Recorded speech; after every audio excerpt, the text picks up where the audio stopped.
Well. From 1-4 to sitting pretty as we are down to the final 3 weeks of the NFL season.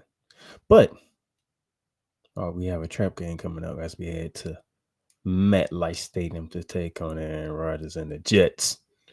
This is Ramily Talk here on the Playmakers Bar Sports Network YouTube channel.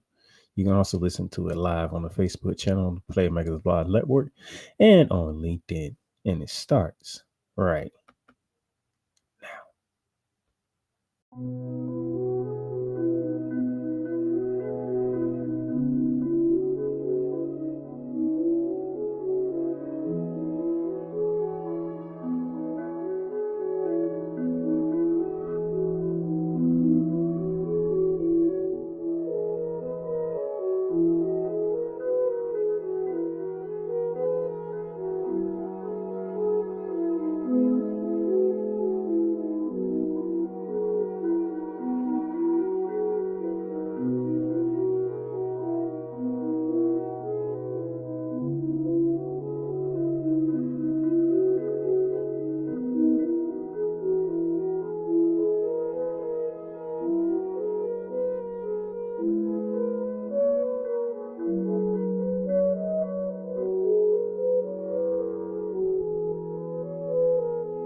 Maybe you from the 1970s, when the Los Angeles Rams was known as the Prison Foursome because of that defensive line. Or maybe you in the city of St. Louis, the gateway to the Midwest, where the greatest show on turf brought home the first ever Super Bowl championship. Or maybe you in the here and now, with the Rams back in LA, winners of Super Bowl 56. You can rock Eric Dickerson. You can rock Marshall Faulk, Isaiah Bruce, and Kurt Warner. Or maybe you rocking Cooper Cup, Aaron Donald, and Matthew Stafford. It doesn't matter, because when it comes to this, it's all about the Los Angeles Rams. Horns up, Rams South. Time to talk Rams football.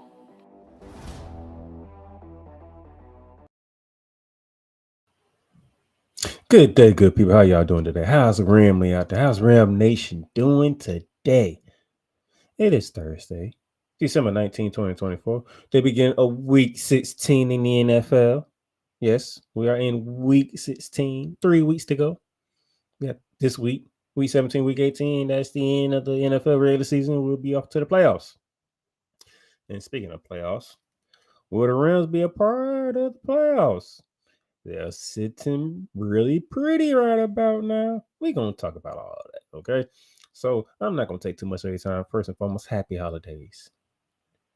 Maybe be the first to say Merry Christmas, because Christmas will be going by the time the next time I do a show.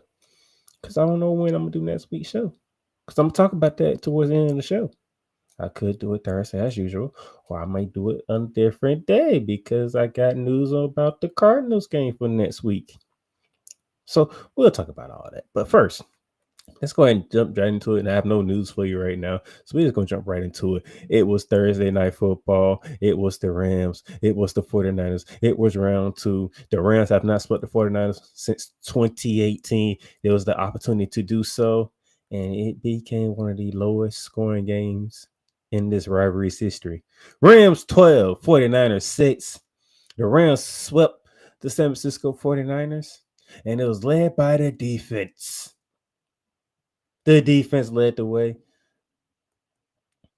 191 total yards for the 49ers, 302 for the Rams, meaning the Rams was able to move the football, but they was not able to put the ball in the end zone.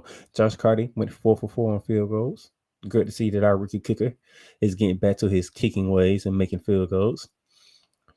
The 49ers could not run the ball. They couldn't throw the ball. They couldn't do nothing. And they had drama on the sideline as a linebacker by the name of Devontae Campbell chose not to participate in the game in the second half because of selfish reasons. But this is not a 49ers show, so we're not going to get into what happened with DeAndre Campbell and the 49ers. But I will say this, though. I do love the decision by the 49ers to suspend him for the rest of the season so he doesn't get paid. Because what he did was selfish. Very, very selfish. Happily, Sean McVay has never been through that in his 8 years with the Rams. People who wanted to leave politely asked to leave, and we traded them away. Very professionalism from both parties from McVay and Leslie's side, and the players who wanted to find other opportunities. It kept it professional on the side of the Rams. So I'm glad we have professionalism inside the Rams locker room. Let me say that first and foremost. But I do agree with the 49ers and what they did with Devontae Campbell. I do agree with their decision. With that being said, one of the lowest scoring games in this rivalry's history, 18 points, no touchdowns, all field goals, 6 field goals, 2 for the 49ers, 4 for the Rams. 4 is greater than 2. Rams win.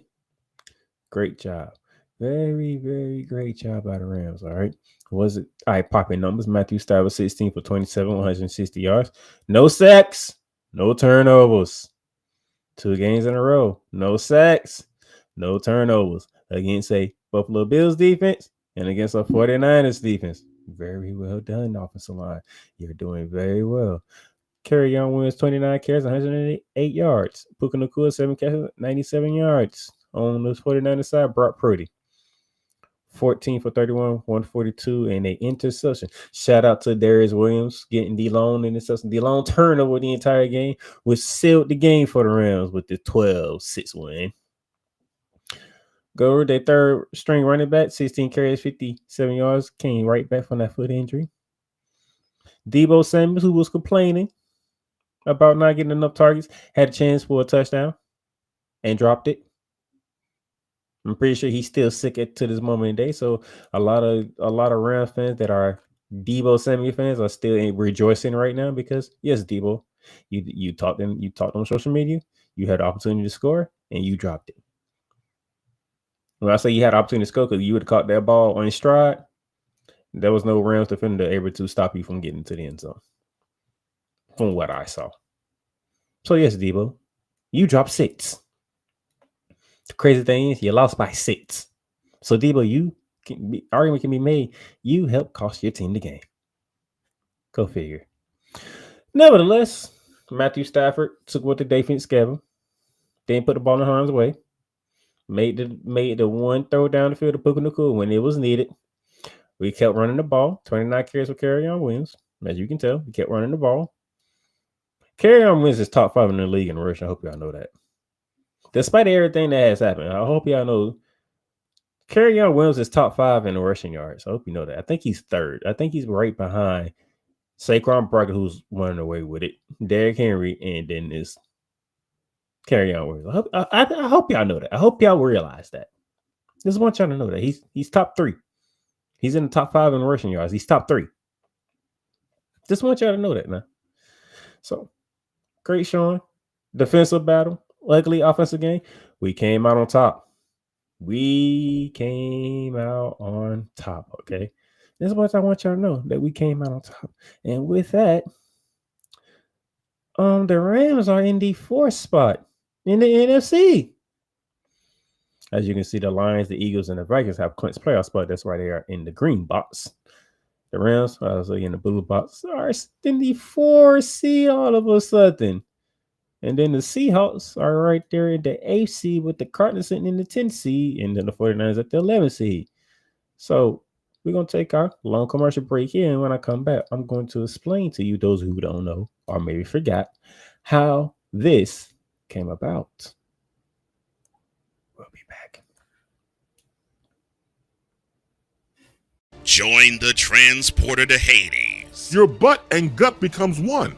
Join the reformer of hooker whores. This is my daughter, Placenta Booty Johnson. Join the bronze god. Whenever you are in distress, take off your baseball cap and throw it in the air. Join your very own superhero of broadcasting, Chris Bass. So whatever color crayon they get, they palm it and do 2 circles, and that translates to, I can beat up black people. As she takes you through the week's paces in Baseline. Live every Saturday at 8 a.m. Eastern, 7 a.m. Central, Pacific time zone people, just stay asleep when this is on live and just catch the recording. Oh, I'm sorry. Exclusively on the Chris Bass YouTube channel.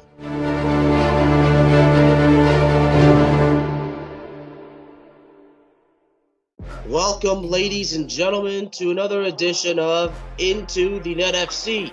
Kylian Mbappe just all of a sudden finally understood his role, and I think he finally understood that everything Kylian Mbappe has accomplished already, there is still a hell of a lot waiting for him in the future. Kylian Mbappe is only 24 years old. He has accomplished so much, and you know what? Kylian Mbappe has not even reached his prime. Finally seeing, the Marcus Rashford we have been hoping for such a long time, But, this game, after everything Manchester United has been, doing lately, this was actually the ultimate test, to see if Manchester United, honestly was all of a sudden for real. I explained this. The United States, maybe they have to suffer this loss as a lesson to learn to prepare for the future. Because 4 years from now, the World Cup is in not 1, not 2, but 3 countries. The United States of America, Canada, and Mexico. Into the Net FC is available on all streaming platforms, including Spotify, Apple Podcasts, Google Podcasts, Amazon Music, and YouTube. Sports fans are gearing up, whether it be for the madness of March, whether it be for the Super Bowl, or even a little thing called WrestleMania. You can get all that at Fanatics, where they have a wide selection of gear from every league, including the NFL, the NBA, the MLB, the NHL, the NCAA, and the WWE. So go on and show that pride, that passion, that dedication fan that you are by whipping your team, your league, or your favorite player. Fanatics, official license, everything. Drew Willingham. In this case, yeah, you put the blame on Kyle Shanahan for apparently not preparing the team enough for the overtime rules, supposedly. Cole Johnson. Peyton was considered the winner, and he was the darling of all darlings for Gerald. With a special appearance by Tyrone Alizé McDummy. Ain't nobody calling me. Text. Delete! Delete! Delete! Delete! Delete! Delete! Join these 2 football enthusiasts as they give you Total Football Talk. Live every Monday at 4 p.m. Eastern, 3 p.m. Central on the Sertoba Media and the Comey Media YouTube channels.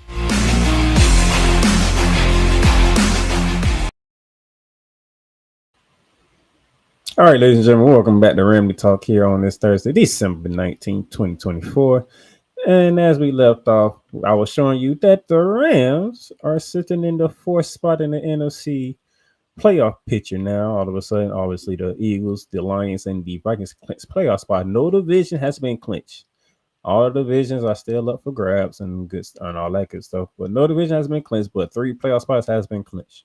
Lions, Eagles, and Vikings. Now, how did the Rams get to the 4th seed? Well, that's because the Seahawks lost to the Green Bay Packers on Sunday Night Football, which puts them at 8-6, and the Rams at 8-6. And I want to say back in week 9, when we had to go to Seattle and we beat Seattle in overtime, that gives us the tiebreaker over the Seattle Seahawks. As you see right here, the Rams sitting in the 1st spot, Seahawks sitting in the 2nd spot, Cardinals in 3rd, and the 49ers sitting in dead last in the NFC West with 3 weeks to go, ladies and gentlemen. Now, I'm going to get into the scenarios of what can happen. But first off, we have the proverbial trap game going to MetLife Stadium to take on Aaron Rodgers and the New York Jets. I say this is the proverbial trap game because week 17 we play the Cardinals and week 18 we play the Seahawks. Rams control their own destiny.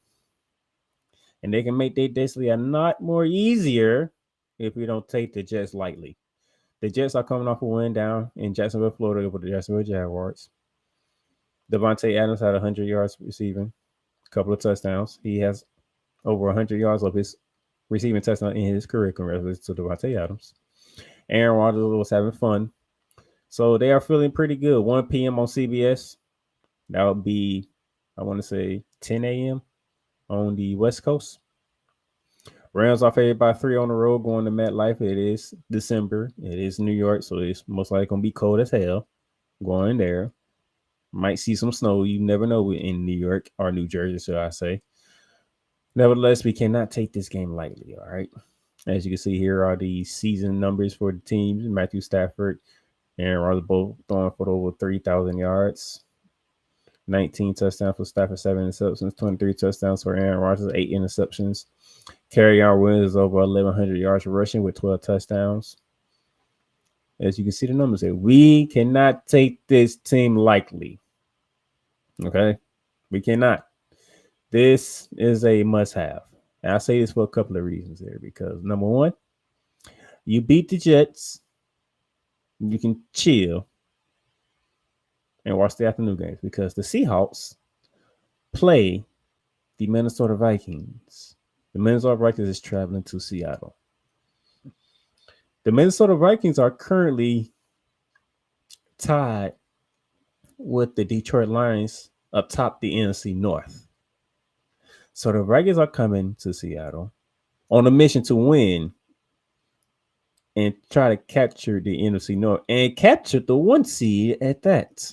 So the Vikings have something to play for. So it's not like the Seahawks are the only team that have something to play for. The Vikings have something to play for. So if the Vikings do what the Green Bay Packers did and beat Seattle, and we take care of business early in the day and knock off the Jets, we have a full game ahead of the Seahawks with 2 games remaining, which makes it easier for us because all we got to do is we avenge the week 2 loss to the Arizona Cardinals.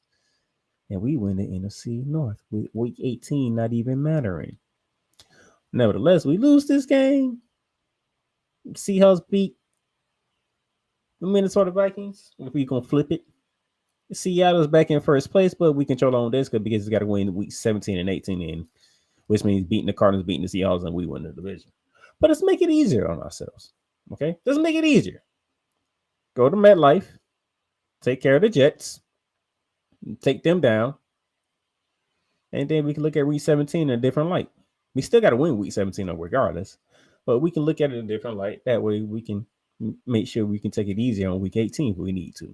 But make it easier. That's all I'm saying.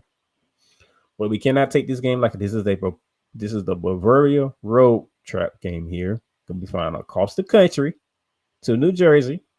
Going to MetLife Stadium to take on the Jets. Who are feeling good after they got a win, even though albeit it's against the Jacksonville Jaguars on the road. They feeling good about this stuff. They're home. They're going to want to play with some fire because they're still playing for contracts and money and incentives and all this other stuff while we are trying to win our division. We are trying to win our division. I think it would be our 4th division crown on the 4th or 5th division crown on the Sean McVay in the 8 years he's been here. Well, you talking about half the time he's been here, we've been division champions if we are able to capture this one. So this says a lot about Sean McVay, by the way. And hell of a coach that he is. So let me take this down. So this is what we need. We need to win this game against the Jets. Do not take the Jets lightly. Aaron Rodgers on the other side. Matthew Stafford and Aaron Rodgers have hit a lot of times, and Aaron Rodgers has been owning Matthew Stafford. This is a good opportunity for Matthew Stafford to get one back on Aaron Rodgers, and it's at Aaron Rodgers' own building. So we want to make sure we take this game the way that we need to take it. Do not fall into the trap game. Take them seriously. Beat them, and then we can talk about week 17, which brings me to week 17. Earlier in the show, I said we're going to talk about that game because we have the game set up. The game will be in prime time, ladies and gentlemen. The Cardinals and the Rams will be in prime time live in SoFi Stadium, 8 p.m. on Saturday. Next Saturday, ladies and gentlemen. Next Saturday, prime time, NFL Network, 8 p.m. on the East Coast, 5 p.m. on the West Coast. It'll be prime time at SoFi once again. So, technically, short week for us, but it's all good. We take care of business with the Jets. We have the Cardinals on prime time, and we owe them one. They whooped our ass in week 2. All of us remember they whooped our ass in week 2, so we remember the feeling. We take care of them, and then we can let the dominoes fall where they may. We control our own destiny. We can see if we 18 matters or we 18 doesn't. That's why when this week's game against the Jets, and then take care of a painful loss in week 2 against the Cardinals. Now we at home in prime time. And then we'll see how week 18 will shape up to be. But the NFC West is in our grasp. We cannot lose it. It's in our grasp. It's right there for the taking. Let's see if we can keep hold of it and keep it going. That's all I got for you today. Once again, have a Merry Christmas. Because I'm going to decide if I'm going to go do Ramily Talk Thursday or I'm going to wait to do it Saturday since we are in prime time. I will decide that, but y'all have a Merry Christmas. Enjoy the holiday season. Make sure when you open presents next Wednesday that you feel with joy and happiness. And know that there are people out here who want to be in your position, but they're not. So if you can, as the new edition say, give love on Christmas Day. Because you never know who might need just that tiny bit of love on that special day. For the Playmaker, I'm signing off. I will see y'all next week. And let's go, Rams. Let's beat the Jets. And let's focus on the Cardinals. Y'all be blessed.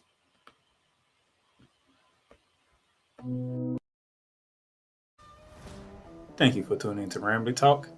Ramily Talk is sponsored by Fanatics, Lids, and Paramount Plus. Get your favorite sports appeal with Fanatics or Lids, and get great streaming service with Paramount Plus. If you want to donate to the program, you can donate to us via Cash App, $D Playmakers. That is again, $D Playmakers. And remember, you can follow and subscribe to Ramily Talk on all podcast directories, including Apple, Google, Spotify, Amazon Music, and YouTube. And those of you who are on Apple, leave us a great review, leave comments on how you feel about Ramily Talk and the episode that you listen to. Tune in again next time for more Ramily Talk, hosted by the Playmaker.